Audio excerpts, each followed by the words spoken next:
Lepšeg lika ne ispisa bajka na priliku ovakvu đaka, koji čtije knjige starostavne, dobro dete, moštanice slavne, istom što ga na usnice gare, rujni đuli pod kojom se žare, crna kosa ramena mu tiče, plave oči na nebesa liče, kad ga ono s Beogradskog grada povedoše na stratište mlada.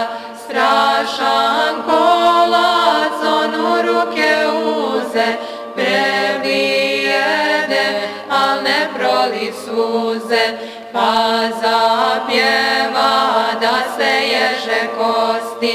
Mila majko, mleko mi oprosti, nema lepše vere od hrišćanske, niti slavlja bez Svetosavlja. Prosta duša ovakvu đaka, prosto telo đakona junaka, prosto delo što mu slavu svilo, Bogu drago i ugodno bilo.